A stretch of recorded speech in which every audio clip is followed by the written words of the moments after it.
Salam sejahtera. Terima kasih atas kesudian anda singgah di channel saya. Jika anda seorang penggemar sukan bola sepak tanah air, bantu saya tekan subscribe kerana setiap subscribe anda itu sangat berharga. Terima kasih sahabat baik.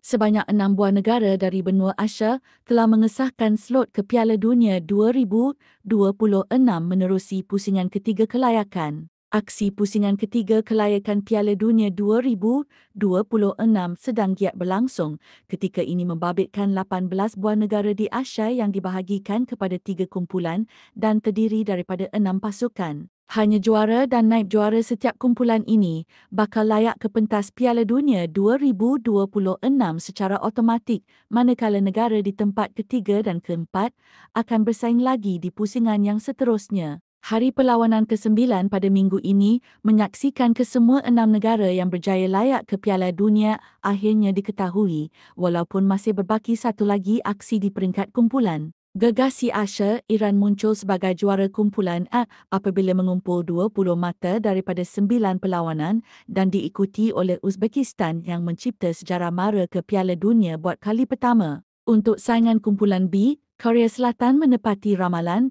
dengan bergelar juara kumpulan, manakala Jordan yang juga naib juara akan beraksi di pentas Piala Dunia buat julung kali. Dua negara pilihan iaitu Jepun dan Australia berjaya melepasi peringkat kumpulan C dan sekaligus melengkapkan senarai 6 pasukan Asia ke Piala Dunia menerusi slot di pusingan ketiga. Untuk benua Asia hanya berbaki 2 tambah 1 khas buat 2 juara kumpulan di pusingan keempat nanti yang membabitkan 6 pasukan di tangga ketiga dan keempat sebelum ini. Satu lagi slot pula menyaksikan 2 naib juara kumpulan di pusingan keempat nanti akan bersaing demi menjadi wakil Asia dan akan beraksi di peringkat playoff berdepan negara dari benua lain. 6 negara Asia layak ke Piala Dunia 2026. 1 Iran, 2 Uzbekistan, 3 Korea Selatan, 4 Jordan, 5 Jepun, 6 Australia, 7 juara kumpulan pusingan keempat kelayakan, 8 juara kumpulan B pusingan keempat kelayakan, 9 wakil tunggal Asia akan bersaing di pusingan playoff antara benua.